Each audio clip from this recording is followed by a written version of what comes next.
is President's Day, but technically it is still George Washington's birthday, even though his birthday isn't until February 22nd. Washington, actually, as John will tell you, that baseball goes back to even Washington's day, some kind of form of it. And certainly the president that I was most accustomed to before I came to Iowa, Abraham Lincoln, he played a version of baseball called fives. And they've even identified the empty lot where he would play. And he was playing the game when he received word of his nomination in Chicago. The palm cards that you'll see up at the front desk list all of our upcoming events.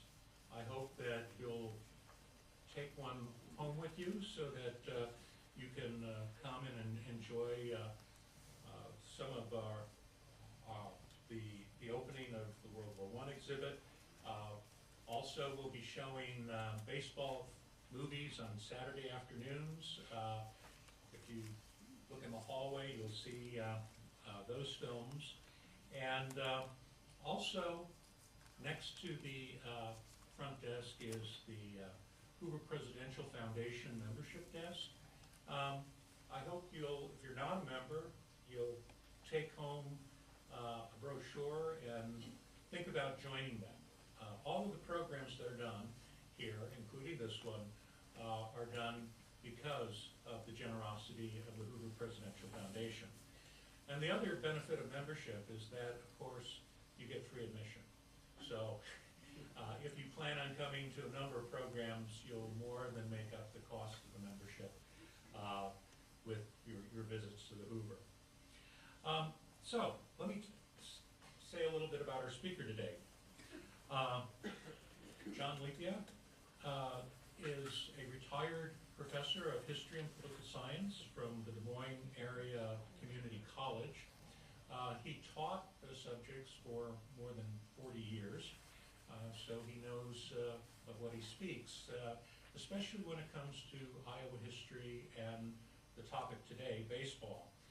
As you notice coming in, he had examples from his collection on display, and he'll be more than happy to talk to you at length about that after the program. He served in numerous capacities, the Iowa Humanities Council and the State Historical Society and State Museum Boards. He also is very active in the Des Moines Civil War Roundtable. The most important thing to note is that today's a special day, not only because it's President's Day, and not only because he's going to be talking about baseball, but it's also his birthday. So,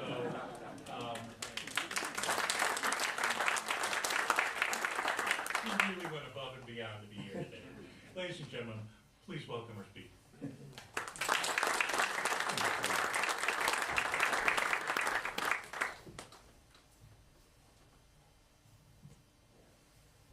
Before I get started with that program, thank you first of all, and thank you for coming out. We have lucked out on the weather, and never quite sure in the winter when you're scheduling things like this. And this is my 63rd presentation since I retired about 4 years ago, and I've had a few presentations where, well, the audience could have fit in the Volkswagen, but, but this is the great turnout.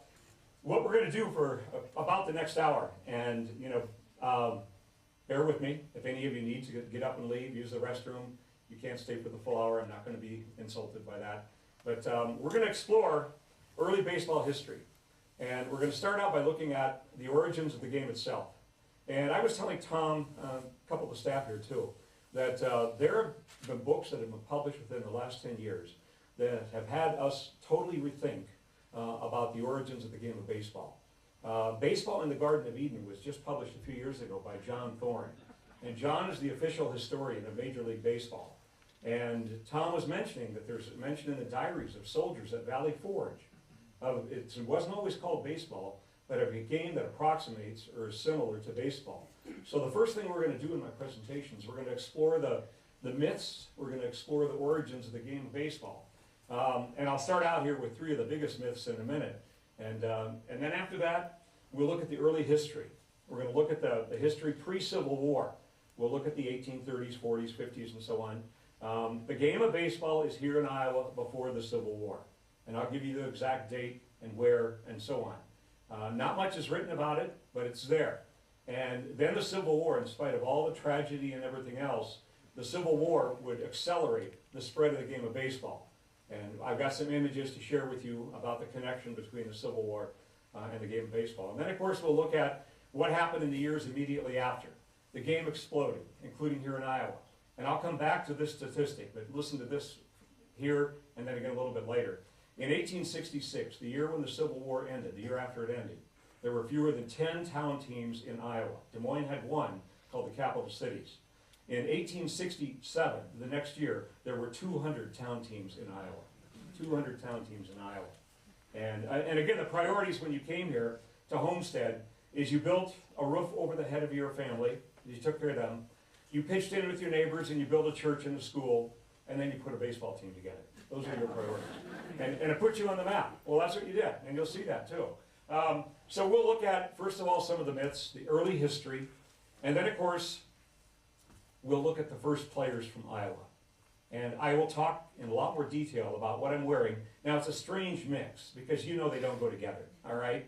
You haven't seen a New York Yankee wear red socks like this in a long, long time. But I am a Yankee fan, and sometimes here in Iowa or in the Midwest, you have to kind of say that in hushed tones or whispered.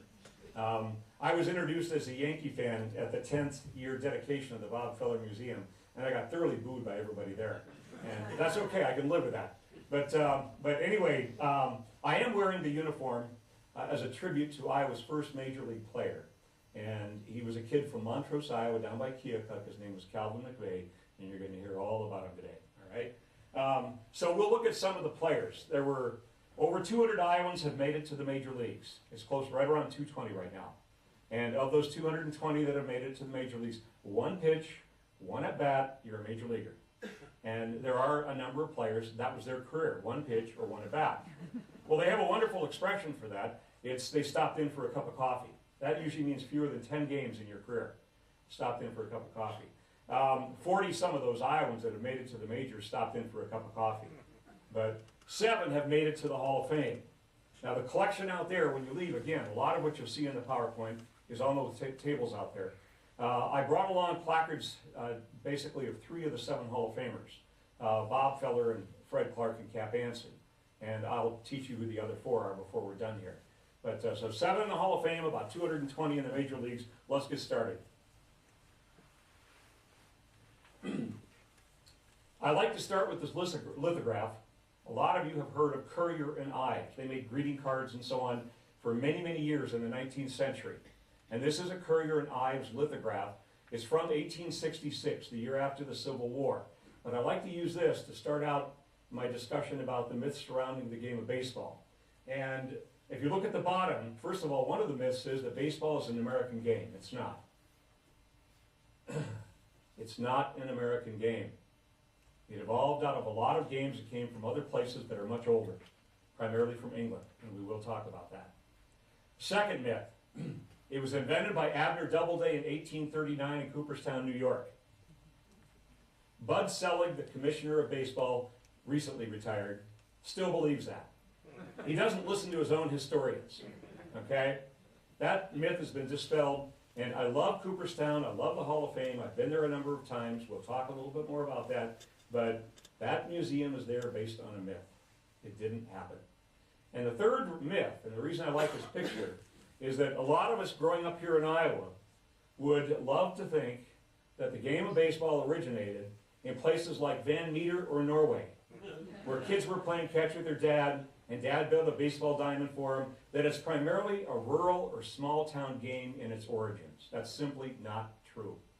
Okay? So there's the myths. It's an American game, Abner Doubleday invented it, and that it's a rural and a small town game in its origins. Not true. So let's explore the first part of that. Great American. Probably have veterans in the room. To attain the rank of Major General is no easy task by anybody. A graduate of the Academy, West Point. We'll talk about that in a little bit. Abner Doubleday is there at Fort Sumter in 1861 in April when the war starts. He's there. He's involved in the Battle of Chancellorsville, at Gettysburg. He distinguishes himself in the Civil War. Has a great career. Goes on after that to a career both politically and business very successful. Very successful. The myth, quite simply, how many of you have been to Cooperstown? Good, love it, love it. Okay. You know that right across from the Hall of Fame is Lake Otsego. And the myth is that in 1839, Abner Doubleday called together boys from 2 local schools there, and then in the sand on the shores of Lake Otsego, he drew a diamond shape. He put approximate distances between the bases and so on. He explained the rules in terms of strikes and balls and innings and so on, and that's where the game of baseball, something approximating today's Major League game, was born. None of that is true. None of that is true. So, where does the myth come from? Right here. Fellow neighbor of ours, Illinois, Al Spalding, terrific player, in the Hall of Fame, deserves to be there. Terrific pitcher. Played over in Rockford. Went on to a career, played with the Chicago White Sox, the first professional team in Chicago, now called the Cubs, and so on. Al Spalding, in 1870s and 1880s, was one of the best pitchers that we had in Major League Baseball. Played for a number of teams that won championships. When Al finished his career, he went on to a very successful, I think all of you know Spalding Sporting Goods is still around. He's the founder of that company and so on. And very wealthy, businessman, total career. But throughout his career, and after he retired, he had this ongoing debate with another name that some of you will recognize, Henry Chadwick. Henry Chadwick was an immigrant from England. Henry had played cricket. You hear quite a bit about the connection between the game of cricket and baseball in my presentation. But Henry swore that baseball was nothing than a slight modification of a game called rounders that came from England and from cricket. And there are similarities, and we'll talk about some of those. So for about 25 years, the verbal battle rages between Al Spalding and Henry Chadwick on whether or not this is a uniquely American game, and it was invented here, or it was something that we adapted and brought in from other countries, modified, and so on. And so Spalding, a little bit more about him, 253 career wins, 65 as losses as a pitcher, a club president, sporting goods, and so on. This book is published in 1911. It's out on the table. You can see the author. But look underneath the title, Baseball, America's National Game. And what could be more American than having, Uncle Sam wielding a baseball bat? This is the end result of a special commission that Spalding put together in 1905 to once and for all settle this debate that he had had with Chadwick about the origins of the game. It's a wonderful book, and it's a great resource if you're doing research on baseball, except for one part of the book. The first chapter is all lies, okay? Just go to chapter 2 and you're okay, all right? I've used it for my own research and so on. I copied the second page in there, the title page. America's National Game, Historic Facts Concerning the Beginning, Evolution, Development, and Popularity. Leave off those 2 words, historic facts, in the very beginning, and the rest of it's okay. You can see the date, 1911. Now, what he did is he got A.G. Mills, a good friend of his, who had also fought in the Civil War, to head up this special commission called the Mills Commission. And they put on the commission some retired baseball players. They put on there a couple of retired U.S. senators. They put on there the national director of the Amateur Athletic Union in the United States. They wanted a commission that was above reproach, that would not be questioned, whatever its final conclusions were about the origins of the game of baseball. And what they would do is, over about a 2-year period, between 1905 and 1907, they called in numerous witnesses to testify about the game of baseball and their connections to it, and what they knew about the origins going back into the 30s and 40s and so on. This is Mr. Mills from New York, and again, a distinguished Civil War veteran, successful businessman, and so on. And by putting him as the chair of this commission, thought it would add a lot of credibility to whatever the conclusions were that they would reach at the end of this.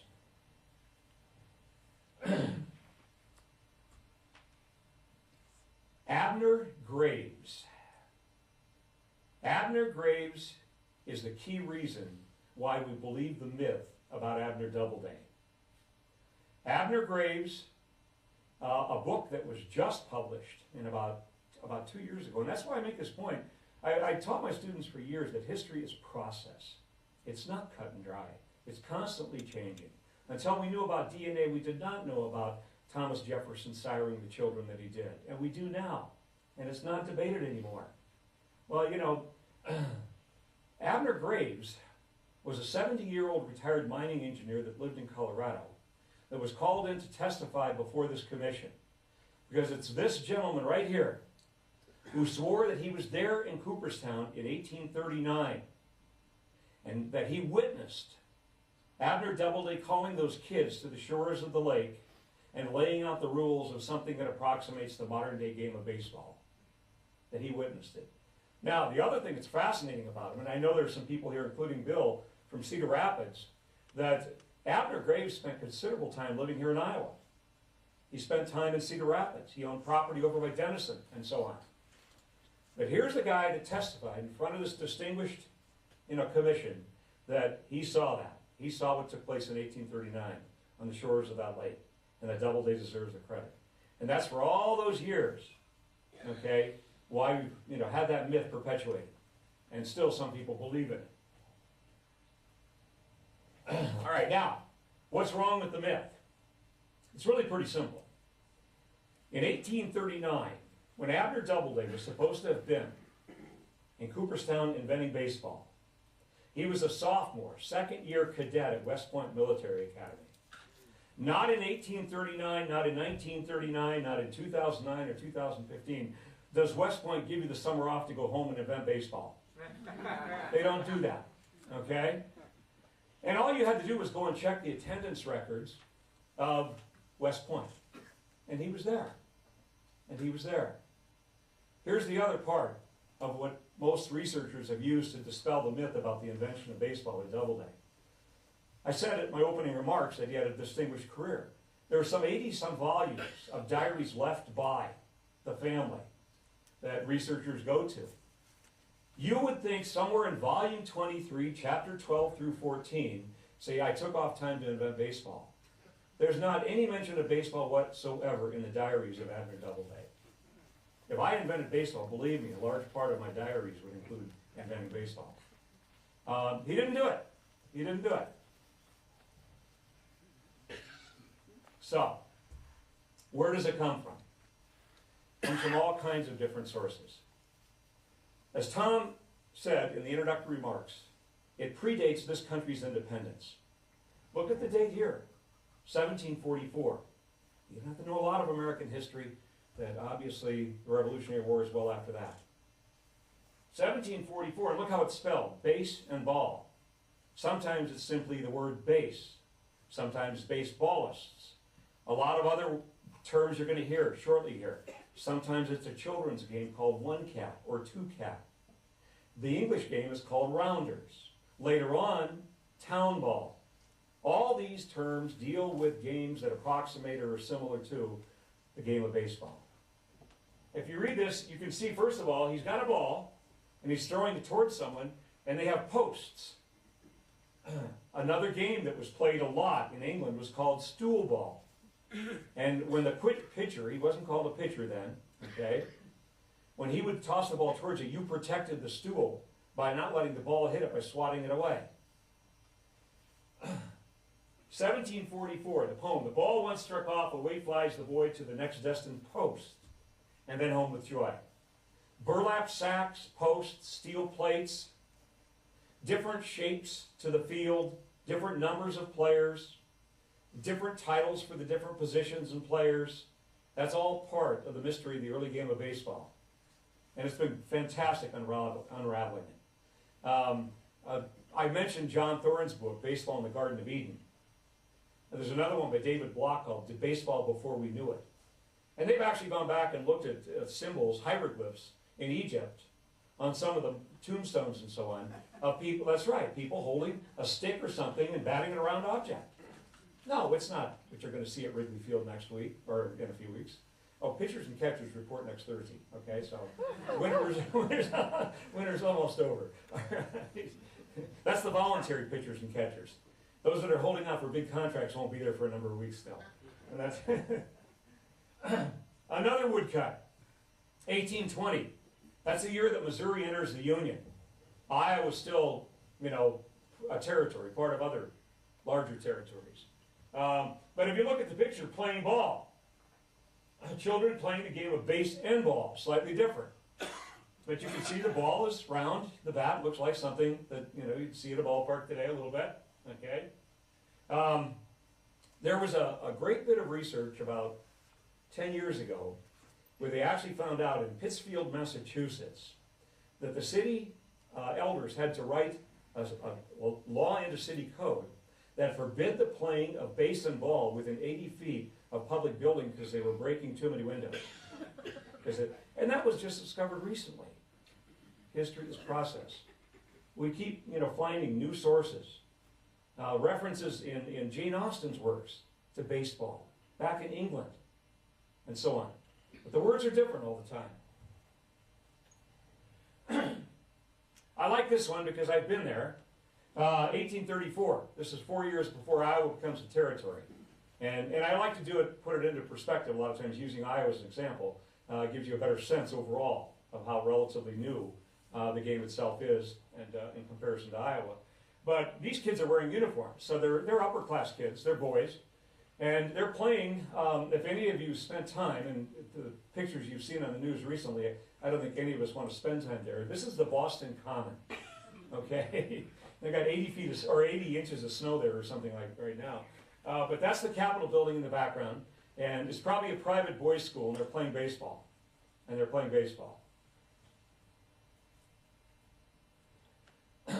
You've heard me already mention cricket, and I'll mention it a number of other times. Has anybody ever watched a cricket match? All right, you can relate to this. We got a couple people in the back that know a little bit about it. Look at the top image, that's cricket. And of course, there was a game written in those diaries back at the time of Washington. They referred to it as what? Wicket. Wicket. But what I want you to do is, for a second, look at the bottom image and then look at the top image. The top image is cricket in England, and the bottom image is baseball in the United States.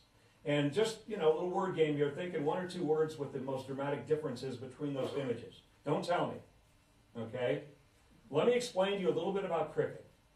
I was a grad student at Iowa State many, many years ago, and I played rugby at Iowa State. And I was a bartender in a bar. If you know Ames at all, it was on Welch Avenue, just off of Lincoln Way. And we had a lot of the foreign students that lived in Buchanan Hall, they didn't have cars. And so, they couldn't walk downtown, so the only place they could get a beer was to come over to the establishment where I worked. So, I got to meet a lot of rugby players, and I played rugby, but I also got invited to go witness a cricket match. And they said, we're going to pick you up at 10 o'clock on a Saturday morning, bring some food, bring a six-pack, okay, and we're going to go watch. Well, we watched 10 o'clock, noon, 3 o'clock, 5 o'clock, we're watching, goes on. And then, as it's getting dark, they tell me, we'll resume tomorrow morning at 10 o'clock, okay? Interminable, boring, and no action. And go back to my question. Look at the bottom picture. That's a different sport. You already know that Henry Chadwick immigrated here and fell in love with baseball. He had played cricket before. You're going to meet the Wright brothers, and not the ones at Kitty Hawk, North Carolina. You're going to meet Harry and George Wright, two of the first professional players that played on this team. They had played cricket before. They had played cricket and fell in love with baseball. Another image. I collect Harper's woodcuts along with a lot of other baseball-related stuff. They are affordable. A lot of the stuff in the hobby is horribly expensive, and I'm not a wealthy individual. Yes, I taught, but I'm just a college professor, okay? When I say wealthy, some of the stuff, $100,000 is the opening bid, okay? These you can get for $100, and I've got about, of the 30-some that exist, I have about 20 in my collection. And this one hangs in my home in Indianola. upstairs in the hallway. And what it is, it's a juxtaposition. On top is a cricket match, and the bottom is a baseball game, and they're both being played at the same site. It's called the Elysian Fields in Hoboken, New Jersey, and I want you to remember that place, because that place does play an important role in baseball history. Hoboken, New Jersey. But again, it's meant to have you look at the contrast, the difference on how the two games are played. And yet there are similarities. This is Alexander Cartwright. Alexander Cartwright is a bank clerk in New York City in the 1840s. Alexander Cartwright is a member of a baseball team in New York City that was put together, and you'll see another picture here shortly. They eventually end up being the New York Knickerbockers. A Knickerbocker, that's a name that comes from the Dutch immigrants that had settled New York all the way back to the 17th century. And they put together a club in 1845, and they would write down some rules, changing some of the earlier versions of the game of baseball. Now let me just backtrack for a second. There was a game being played in Philadelphia as early as the 1830s, and a certain set of rules that they used there. There was another game that was similar that was being played in New England. And they again had Massachusetts or New England rules. And they all referred to themselves as baseball, but the rules were different, the shape of the diamonds were different, the number of players were different. And so what happens is, in 1845, Alexander Cartwright was part of a club that involved a couple of other people.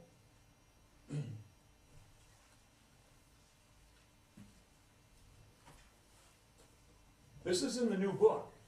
And so it's a little bit of the baseball history that, again, I don't usually need to use notes, but these guys are all relatively new to the origins of the game of baseball.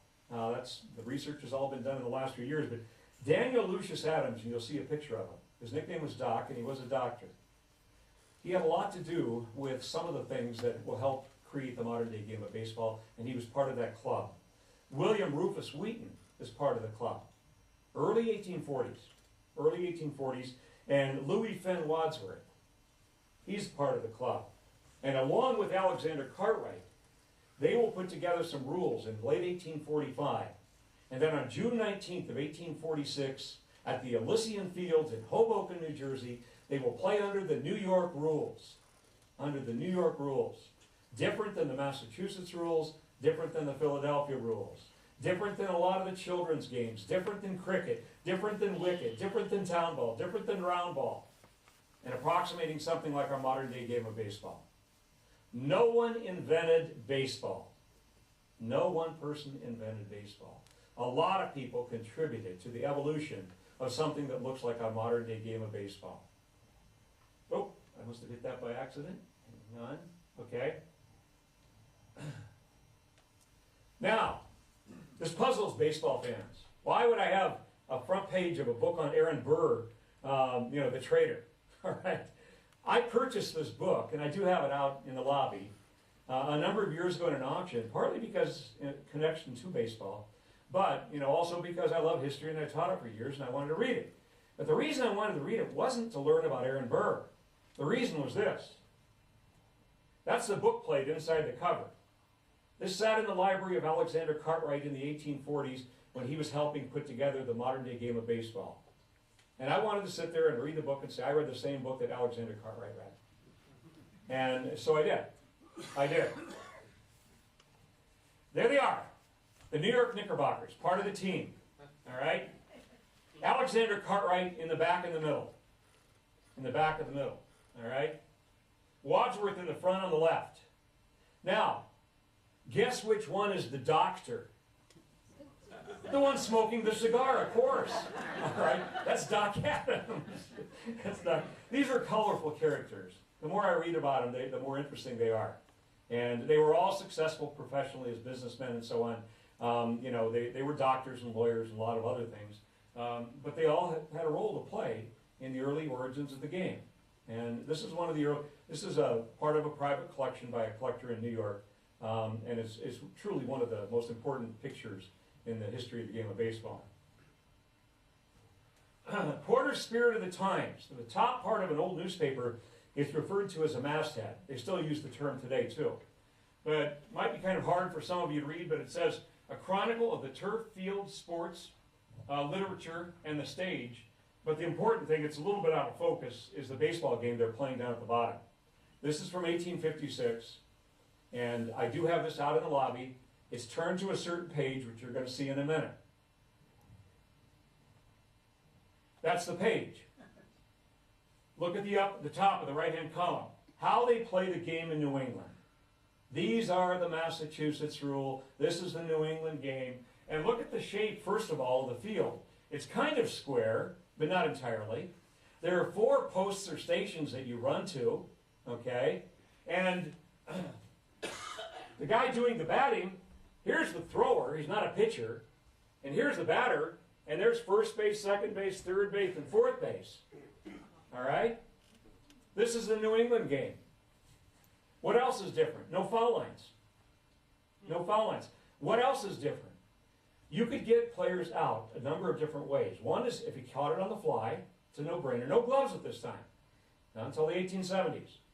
All right? You could catch it on the bounce, you were out. Or there was another way you got people out. If he left the base, it was called plugging or soaking. You beaned the guy. You threw it at the ball player, okay? And sometimes he was out both literally and figuratively.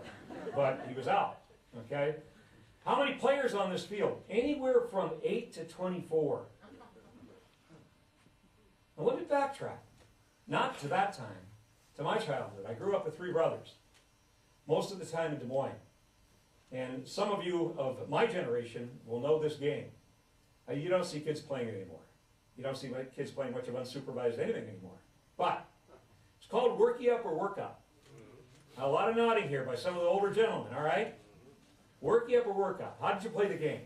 Well, you got your 3 brothers and you went up to the closest ball field, okay? You would basically wait to see who else shows up. They all knew that people were gathering around 9, 10 in the morning after breakfast. 3 batters. And as long as you could keep batting each other around, you could be a batter all day long. All day long. So why is it called worky up or work up? Well, if you were one of the fielders, you worked your way up. There was an order to how you worked your way up to batter. And it was right field, center field, left field, third base, shortstop, second base, first base, pitcher, catcher, batter. That's a long and hard way to get to be a batter. The easy way to become a batter is catch it on the fly. And you take the place of the batter. Now, this is the 1950s in Des Moines. I start reading about some of these kids' games in the 1750s. They're similar to the game I played in the 1950s. They're similar. Well, this is an early version of baseball here. Soaking, plugging, 20 players, 4 bases. I've interspersed here some great quotes, and this is the Aristotle of baseball. You all know this guy. He's still around. I've had the good fortune of meeting him a number of times. Again, it speaks for itself. No one else has books written about them called yogiisms or anything else. Maybe about the closest thing is Satchel Paige, a few other colorful characters in the game of baseball. But try and think in the other major sports, in football or basketball, if there are comparable figures to Yogi Berra. I think that's the allure of the game of baseball, is that we do have people like this. And you'll see a few more quotes from some of those people. Tom had mentioned that there is a connection between our presidents and the game of baseball, including the kid whose uniform I wear to honor. We'll talk about that in a few minutes. But this is an 1860 Harper's Weekly woodcut, and it addresses the election that was just held, electing Abraham Lincoln president against 3 opponents, 2 Democrats who split their vote. Again, remember, Abraham Lincoln is the least popular president in U.S. history. Eyes roll when I say that. But think about that. His name doesn't even appear on the ballot in 7 states. He's not recognized. And then he wins with 39.9% of the vote against these 3 gentlemen. When he's reelected in 1864, he's not recognized by 11 states because they have a president named Jefferson Davis. Abraham Lincoln is America's only regional president, period. Period. He's one of the greatest we ever had. No one disputes that, okay? But one of the least popular. But the reason I have this up here has nothing to do with his margin of victory in the election. It has to do with the quotes by the 3 gentlemen in this cartoon, all referring to baseball as they hold baseball bats, and the only one I'll share with you is Lincoln's. Gentlemen, if any of you should ever take a hand in another match at this game, remember that you must have a good bat and strike a fair ball to make a clean score and a home run. And look how much bigger Lincoln's bat is. Abraham Lincoln is known as a wrestler to a lot of Midwesterners. And I went to New Salem and walked the trail when I was a kid and so on. I've been to the Springfield Museum where Tom was the director before he came over here and so on. But what a lot of people aren't aware of is when he moved into the White House, he was well aware of the game and liked the game of baseball. There were teams in Illinois at the time, and he arranged for a game to be played behind the White House in 1862. He let public employees leave work to come and watch, and there were some 7,000 or 8,000 people that watched a game played by Civil War soldiers who had come from New York to protect the White House after the Battle of Bull Run. They all knew the game. They had played the New York rules of Alexander Cartwright. They brought those rules to the war with them. Lincoln knew the game. He enjoyed the game. The South didn't think much of Lincoln, so this is a caricature in the South Carolina newspaper of Abraham Lincoln. Of course, you can see the death mask. And the insult is that he's carrying cricket equipment, okay? Not baseball equipment. He's got cricket equipment. And in the background, of course, is a dead soldier and a cannon. This is a slap at Abraham Lincoln. This is satire, and not very subtle.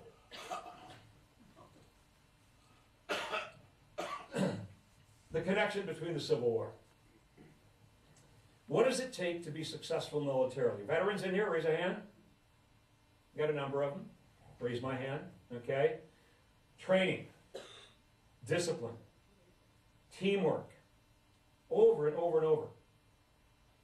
General McClellan was criticized over and over in the early part of the war. He even got a nickname, Slow Motion McClellan, because he would train and train and train but would never go to battle, and he irritated President Lincoln to no end, to where he fired him not once but twice. Twice. The game comes out of places like New York and Philadelphia and Boston. Go back for a second to those other rules, Massachusetts and Philadelphia. What did the Knickerbockers know, and what did the people in New York know they had to do when they thought they had a better or an improved game? They had to take the game, the New York rules, and go to New England and agree to play under both the New York rules and the Massachusetts rules, and then let the players decide which game they liked.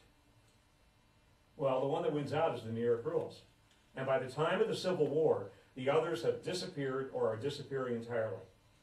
The diamond shape, the 9 innings, the 3 outs per inning, that's pretty well established by the time that the Civil War rolls around. What you're looking at is how the game of baseball spreads. This is a prisoner of war camp in Salisbury, North Carolina. It's called a chromolithograph.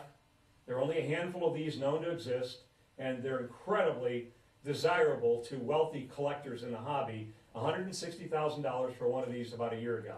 All right? But you can't see the color or appreciate the richness of the color up here on the screen, but it truly is. It's just, really a lot of bright colors and so on. But what you're looking at is you're watching on the outside Confederate guards watching Union prisoners playing baseball in North Carolina. Before the Civil War, there's little record of very many teams in the Deep South. New Orleans has baseball teams. It's there before the Civil War. And that makes sense, because leisure follows commerce. And New Orleans was a major port. That makes sense. But in the interior, keep in mind during the Civil War, the capital of the Confederacy, Richmond, only has 16,000 people. And you've got 30 cities in the north of more than 100,000 people. Something approximating the modern day game of baseball was born. If you put a plaque anywhere, put it in downtown New York. That's where it belongs. This is a New York regiment drilling at Fort Pulaski, Georgia in 1864. Fort Pulaski, Georgia. But that's not what's important about the picture. What's important is this right here. They're playing baseball. It's the only actual photograph. Matthew Brady was around. Photography was around. You have lots of, early photographs, daguerreotypes, different kinds of photography, ambrotypes, and so on. It was around. So there are photographs, but most of them are soldiers and death and destruction, but not of baseball. This is one of the only ones ever recovered of the game of baseball during the Civil War. And the last one on the Civil War, I love this. I asked about veterans. And you guys have seen, you know, the flights to Washington, D.C. for the greatest generation. And a lot of these guys are in their 80s and 90s and dying and so on. It's our way to say thank you. When you finish with your military service, you have that picture, that company picture, that regimental picture, whatever taken. And then you've got the VFWs and the Legions. You have reunions, and they're special, and so on. Especially if it was, you know, the Korean War or Vietnam, someplace that pretty intense, okay? Well, at the end of the Civil War, people had their company pictures taken, just like any other war. But what I love about this picture is look in the front foreground on the grounds. You can see the guns, but what else are they taking home at the end of the Civil War? Baseball bats. Baseball bats and the knowledge of the game. We hear about the Gettysburgs and Antietam's. What you don't hear about, except in the letters of the soldiers, is the long breaks in between where boredom and tedium set in. And baseball games broke out. I've got 50 letters of Civil War soldiers referring to the game of baseball. A lot of them Iowa kids that have never seen the game. And that, when the war is over, is what they're going to take back with them. Harper's Woodcut, one of my favorites. I didn't bring any with me today, but I like this because this is just after the Civil War.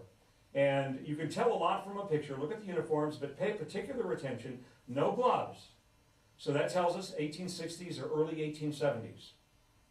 What I really like about the picture is look at the grand pavilion in the background with the red, white, and blue bunting. The game of baseball has taken off. It has become immensely popular. Another little quote. How many of you know who Urban Faber is? Good, you should. The rest of you should be embarrassed. He's one of Iowa's Hall of Famers. Cascade, Iowa, not far from here. But he's also one of the last great spitballers, which has been illegal now for almost 80 years. Okay? Urban Faber and some of these guys that were throwing spitballs, they would go out to the mound and they would have files in their back pocket. They would have any kind of a sharp object. They would have chewing gum and tobacco. There would be bulges in their pocket. And throughout the game, they would just doctor it up. They would doctor it up. The ball was a mess by the time, you know, after about 2 innings. They didn't change a ball, you know, 15 times in an inning then. So, all right, Iowa's earliest known baseball card. Out in the case.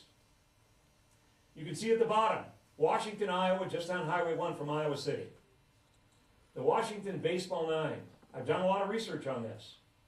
This is from 1866, 1867, just after the Civil War. I've actually got the box scores. I've read these on, you know, from microfilm, newspapers. Identified each of these players. They had a reunion in the early 1900s back in Washington, and 8 of the 9 came back. We know what they did with their careers. 3 are buried in the cemetery down there.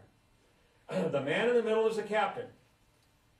The way you took pictures back then is you took one in civilian dress and one in uniform, and you always had the cameo picture like this in civilian dress. 3 of these are Civil War veterans. No surprise there, right? 3 of them are Civil War veterans. They came back. The next year they're starting a baseball team in Washington, Iowa. Starting a baseball team.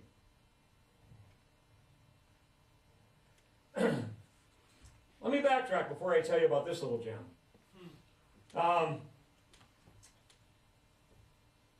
Alex Haley and Roots. What does that have to do with baseball? Nothing. Okay, but if you are familiar with Alex Haley's journey to find his ancestors in Africa, especially Kunta Kinte the African and so on, he spent 20 years of his life and he was sitting on the equator in 100-degree heat listening to an oral historian recite every birth, death, famine, flood over a 200-year period in that tribe.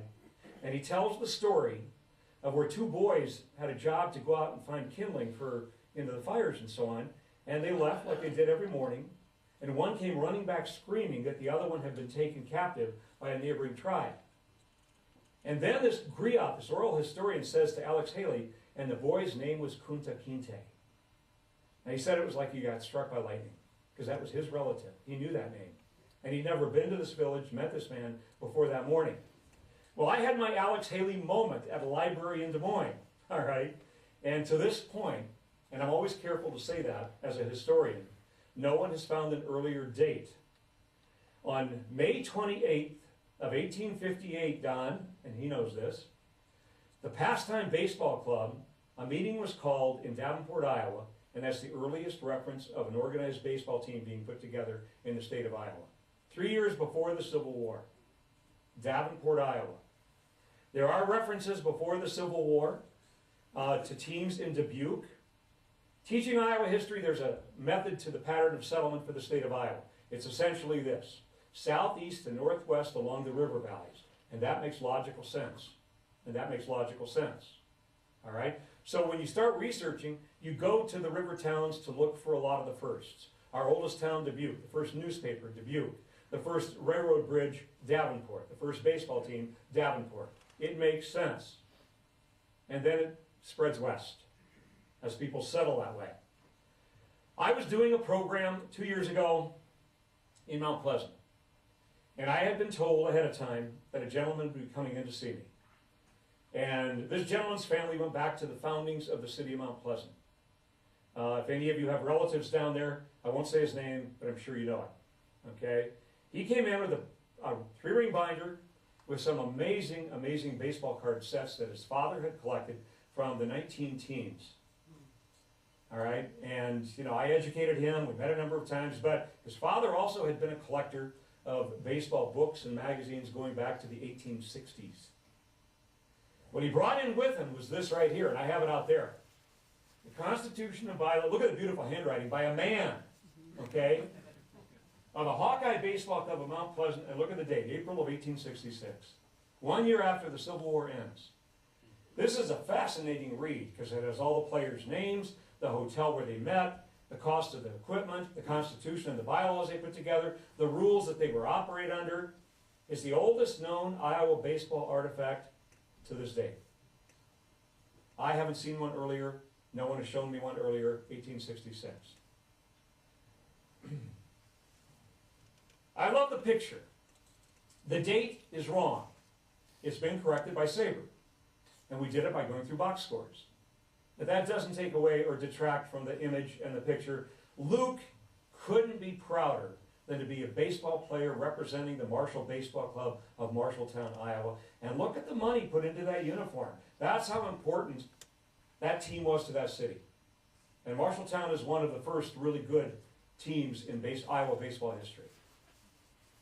They would play a championship game against a team from Fort Dodge in October of 1866, which has been extensively written about. Extensively written about. Amazing read to just read it. But that is a proud ball player for the Marshall Baseball Club.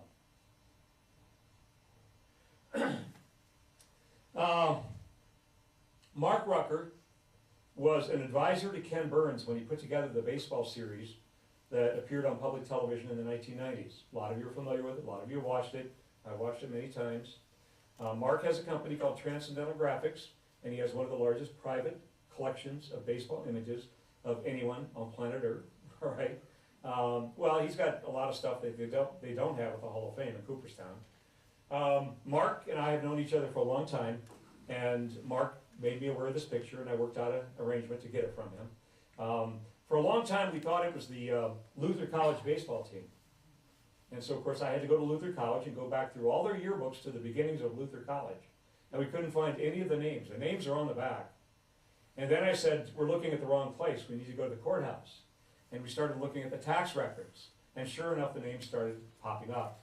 This is a town team from Decorah, Iowa, from the late 1860s, early 1870s. But I use this to point out a number of things. There are no standard uniforms. Think of the image you just saw. Whatever the town was willing to pay, put up for, okay, that's what you ended up with as a uniform. Sometimes the 9 players, no 2 would be dressed alike. On the teams that put more money into it, spiffy uniforms like you just saw. Look at the bats. Look at the one in the middle, the kid in the suit. Skinny little bat. Look at the one on the left. Kill an elephant with that thing, okay? It's whatever you have. That's what you use, okay? Different styles of ball. Double 8 balls, lemon peel balls, different styles of balls. The stitching was different on the early balls. No standards. Slowly we're going to develop those. Remember, the National League isn't started until 1876. We had the American Association in 1871, but the National League in 1876. And then you start to see more standardization in terms of equipment and things like that. There are no masks for catchers until the late 1870s, early 1880s. Harvard University, first place they used it. I love this. This is a broadside for a game in Iowa. This is part of the collection in Iowa City at the Historical Society. Greatest game of the season. Corden, Iowa. You can see the date, 1891, a little bit later. Humiston, Allerton.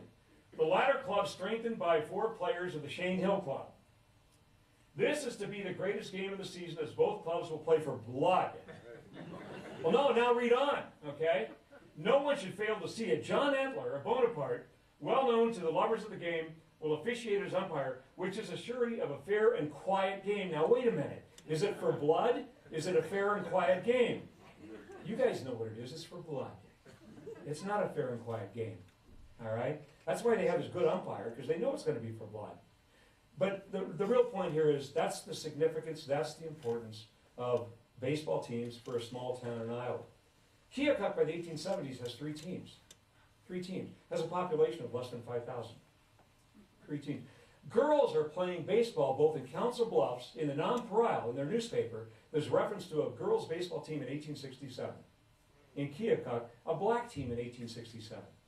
A black team. So they're here. They're here. Finally, we get to the guy. My guy, all right? Calvin Alexander McVeigh. There is a mistake on this. He was born in 1849. We've had to correct that over the years. Calvin's father, William, and his mom, Caroline, came here to Homestead. They came here shortly after Iowa was opened for settlement. It was opened territory in the 1830s. 1838 is territorial status, and then statehood in 1846. His dad was a carpenter. He tried, being a homesteader, farming. He wasn't very good at the farming part of it. By all accounts, a pretty good, carpenter and so on. They missed their family back in Indiana. That's where a lot of Iowans came from. Calvin was born just a few years after Iowa became a state, all right? You can see the date on 1849. And then when he was 11 years old, just before the outbreak of the Civil War, they moved back to Indianapolis.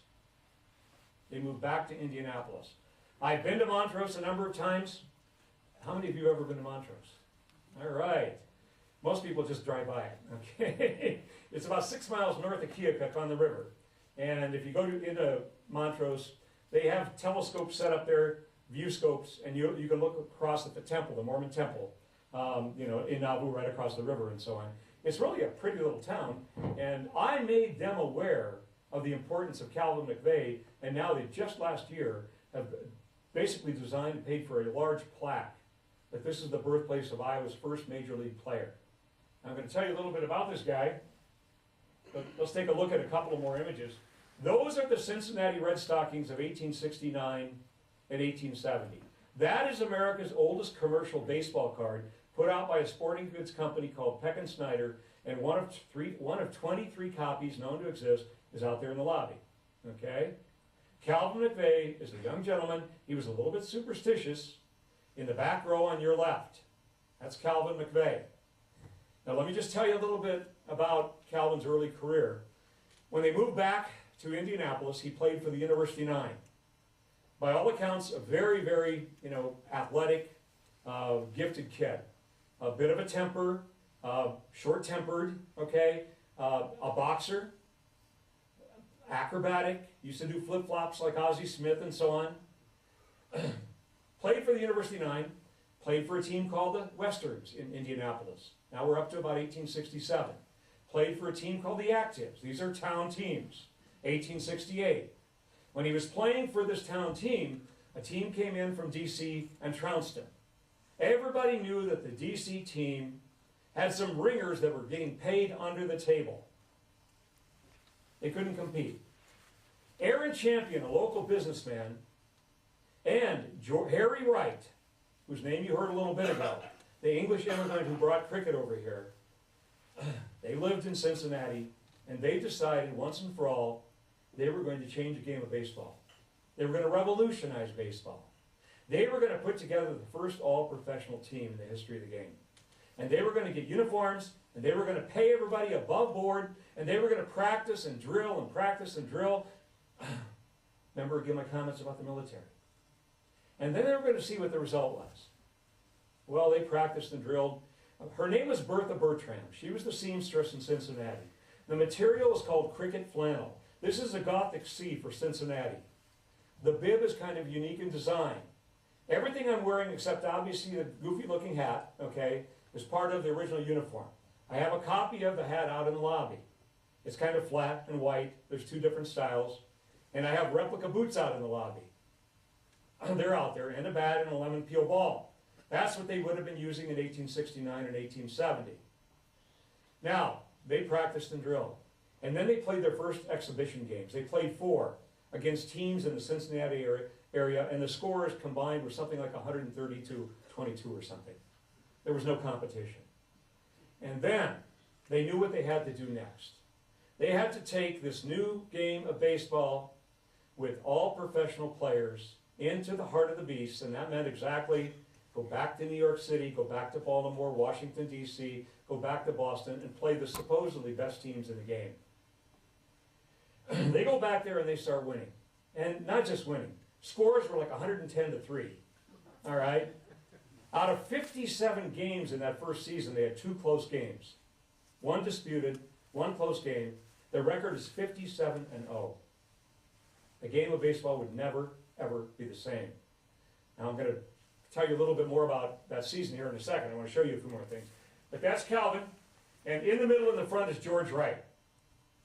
George Wright was the brother of Harry. He was the best player in the country. Calvin McVeigh had to bring his father with him when he signed. He was the last one signed on this team. He was 18 years old. It was not a legal age at the time in Ohio. He was offered $800 to play baseball for the Cincinnati Red Stockings in 1869. The average family in America lived on less than $400 a year. This is a dream come true for Calvin McVeigh. That's an early program called the Mort Rogers by the printer that put these things out. And you can't read it very well, but that's Calvin McVeigh's signature just under the cameo picture there. He spent the first 2 years at Cincinnati, 69-70. The next 2 years at Boston. And that's where this picture was taken at the Warren Studios in Boston. After that, he would become the manager-player of a team in Baltimore called the Lord Baltimores, the youngest player-manager in baseball history up to that point in time. The youngest. In 1874, a trip to Europe with the Wrights. A trip to Europe, taking the modern-day game of baseball on tour. And it's interesting in that trip, what happened is that 3 of the guys on the trip knew how to play cricket. So when they went to England, they were challenged, okay, to a cricket match. They said, we'll do that, but you have to play us in a baseball game. Well, no surprise, the Americans trounced them in baseball. But what the surprise was, they also beat them in cricket. They beat the British at their own game, all right? Well, then it's back to the Chicago White Stockings in 67, or 76 and 77, okay? Bottom line, he's headed for a 15-year career. A 15-year career. Let's take a couple more pictures, or look. That's the Cincinnati team. Now, this is the Harper's woodcut made from the photograph that you saw earlier. And, of course, he's in the back row on the left. And at the bottom, you can't see it, but a huge pavilion, Staten Island, New York, with, in the background, the Hudson River, and sailboats on the river. In the foreground, they're playing baseball. So this is the late 1860s, early 1870s. The game is just tremendously popular. Everywhere it goes. When they went on that trip, they won the first 20-some games out east. And then they had to come back to Cincinnati. And when they came back, Aaron Champion set up a huge banquet. They were welcomed as heroes. A lumber yard owner wanted to give them an award befitting the best baseball team in America. That bat is 27 feet long and weighs like 1,600 pounds. Okay? That was the reward to the best baseball team in America. At the banquet, Aaron Champion stood up that I am prouder at this moment to be president of the Cincinnati Red Stockings than if I were offered the presidency of the United States. I mean, these guys were really, really proud of this team. And then, of course, if you do a little research, U.S. Grant was the President of the United States mired in scandal. So, there's Calvin McVeigh. That's one of the gems in my collection. And, you know, that's in dress uniform, the Warren Studios, Boston, the 1870s, early 1870s. Good-looking guy, about 5'10", about 180, you know, and just a wonderful talent. He would bat .421. His career average is .346. He still holds the record in the American Association for RBIs at bats. It really was an excellent, excellent player. And then what really makes this card valuable is that right there. One of 2 known autographs of Calvin McVeigh. 2 known autographs of Iowa's first professional player. Jack Smalling over names has a massive, massive autograph collection. Jack's been collecting for longer than I've been collecting. Jack has a book on how to reach baseball players if you want to get autographs and so on. He doesn't have this one. I don't collect autographs. I do have autographs of quite a few of the Iowa players, including 6 of the 7 Hall of Famers. But this one's much more important than any of those. He came back to Cincinnati later in his career in the late 1870s. And of course, you can see the uniform's different. Look at the printing. They write out the word Cincinnati. It's not just a Gothic C. And he's an older gentleman. He's put on a little bit of weight, okay? But you can see what the shoes look like there, too. It's a good picture. And the hat that I was talking about earlier. That's one of the styles, late 1870s. We're getting near the end. When he was in Boston, again, back row on the left, a chromolithograph of the Cincinnati Red Stockings with George Wright, the captain, in the middle, and Calvin McVeigh to your left in the middle. I have a copy of it on display. I like this one. Joe Garagiola is still around. Joe collects baseball cards. A fast catcher is an oxymoron. They don't exist. All right? The Marshall Baseball Club of Marshalltown, Iowa. Someone here was asking me before the program, all these places in Marshalltown named Anson. What a lot of people aren't aware of, including people that live in Marshalltown, is it's not after Cap Anson, the baseball player. Henry Anson, the father, founded the city of Marshalltown. He founded the city of Marshalltown. The creek that flows through there, the street, the middle school, the park, are named after Henry Anson. This picture shows the 1867 Marshalltown baseball team. In the back row with the beard is Henry Anson, the founder of the city. To his right is Cap Anson, his son, Adrian Constantine Anson. The Anson had come here from Michigan, and he named his kids after towns in Michigan.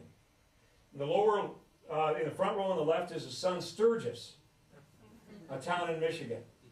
All right? I like the picture because it's reminiscent a little bit of some of those, you know, military pictures. There's a term in the military called stacking arms. And they have to be balanced just right to do what they've done to the baseball bats. That ball is holding those bats together. And if they weren't just at the right angle, they'd fall apart. They'd fall apart. It's a real trick to do that. But that's the Marshall Baseball Club from 1867. I have given presentations in Marshalltown twice over the last 20 years.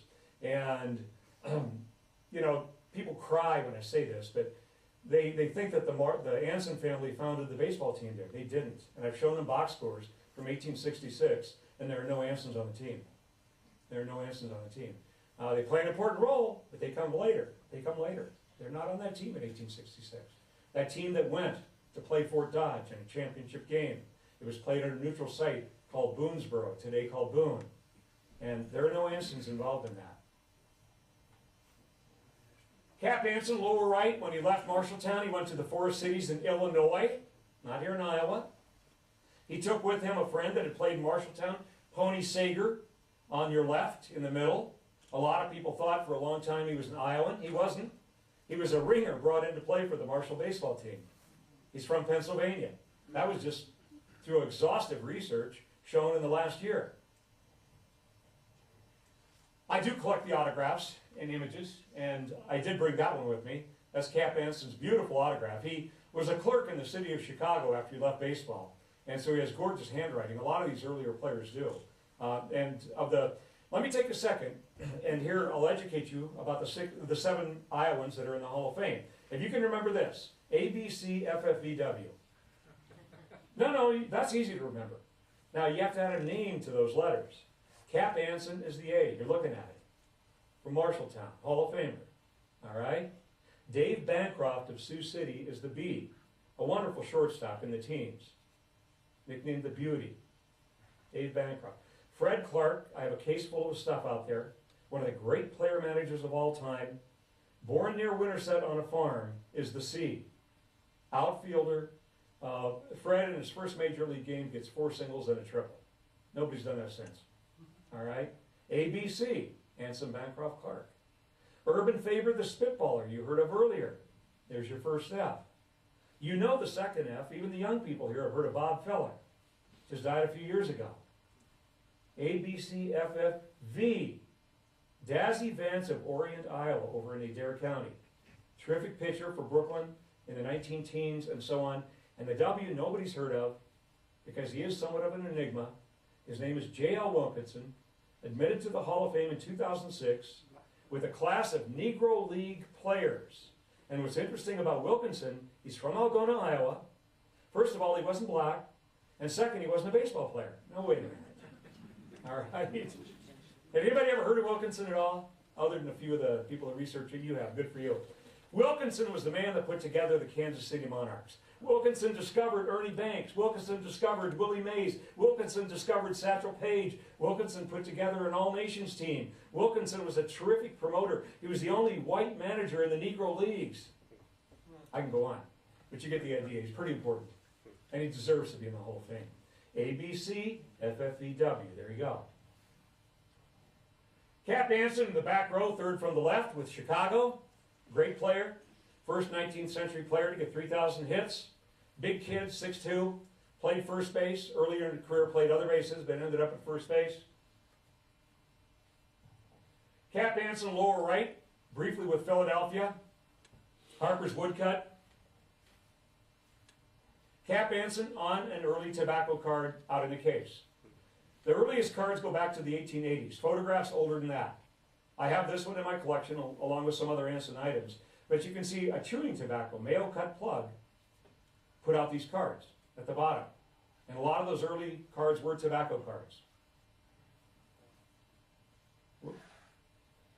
Cap Anson Sporting News insert. There is a typo at the bottom. It should read 1890 to 1900. But other than that, aesthetics, beauty. Part of what I like about collecting some of the old stuff. There's a set out there called Allen and Ginter's. You'll see them in a minute. They're just gorgeous. And for cards that are 125 years old, they've held up incredibly well. And this is one from about that time period. I don't have this one. I've seen it. Cards this old, in almost any kind of condition, start at $1,000 and then work your way on up, all right, in an auction. That's what you're going to be paying for this stuff. But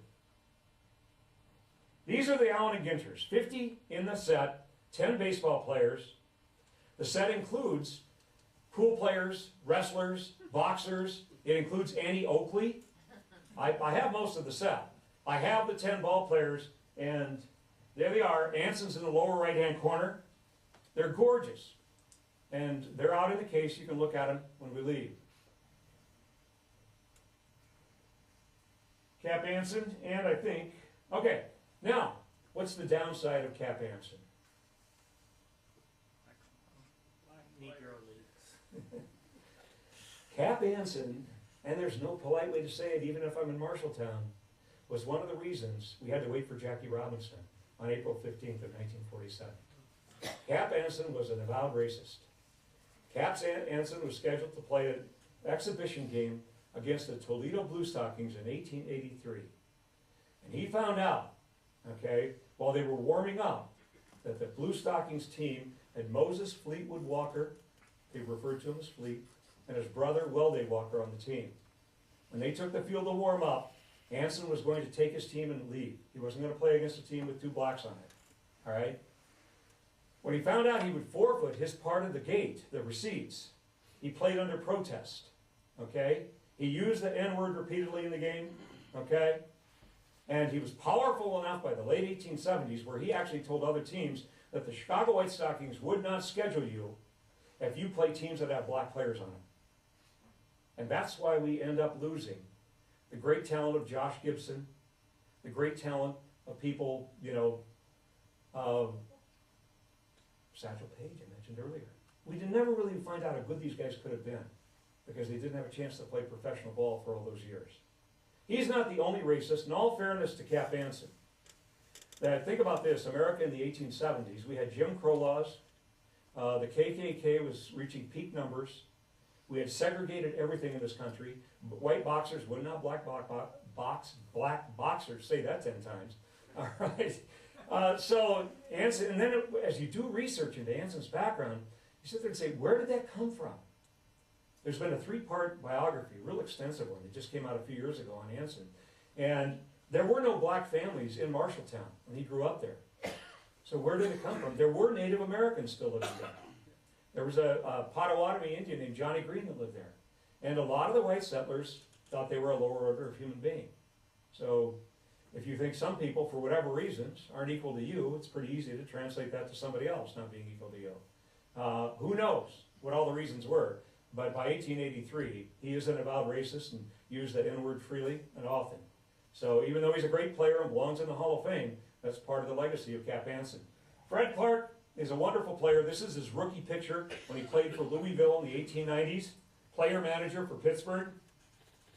Fred Clark is the manager of the first team in the World Series in 1903. The Pirates win the series in 1909. A terrific ball player, good manager, 23-year career. A later picture of him, obviously the photography gives that away. Billy Sunday, Nevada, Iowa, on a farm. Anson was coming back to visit his family, and there was a town team from Marshalltown scheduled to play a team from Ames. And playing for Ames was this kid right here. And, Anson was told, you got to see this kid. I went over and watched him, blazing speed. Not a lot of natural talent, but blazing speed. Not a lot of power, but he could hit. Anson encouraged him to come to Chicago and play for the White Stockings. He would. Old Judge tobacco cards, I've got a bunch of them out there of Des Moines and Sioux City players, and a couple of them of Billy Sunday. Billy Sunday's career is short, 5 years, mostly with Chicago, 1 year with Pittsburgh. No, the statistics aren't very impressive for his baseball career, but I think a lot of you know what is impressive about his career. It has nothing to do with baseball. Another picture of Billy Sunday on a children's card game, a caricature. That's what's famous about Billy Sunday. He goes on to become one of America's most revered and most popular evangelical preachers in the 1920s and 1930s, and never forgot his love of baseball. And when he oftentimes gave sermons, he would use the language of baseball, like throw Satan out at home, that kind of stuff, all right? Well, and his sermons, plain stage, no decorating, but he was all over the stage, animated, alive, and really appealed to people. I have 3 books of Billy Sunday's back there, but mostly about his religious career. The baseball career is short. Billy Sunday's in that front row, second from the left. I like this picture. This is him with the Pirates. But what I like about the picture is, look, most of the players are looking at me right here. But Sunday is off there somewhere. And then I love this guy here, too. Okay? It's just a good baseball picture. Tim Wiles is the Director of Research at the Hall of Fame in Cooperstown. Tim is a graduate of the University of Northern Iowa. Tim married an Iowa woman when they were in college together. Tim's father played for the Cleveland Spiders in 1906. I've been there about a half dozen times to do research, and on one of those trips I was doing research, and Tim said, John, you've got all this stuff on early Iowa baseball. Do you have anything on early Des Moines baseball? I said, I do, Tim, but I have to go back home and look. He said, well, see if you have anything from 1906. So I said, I think I do.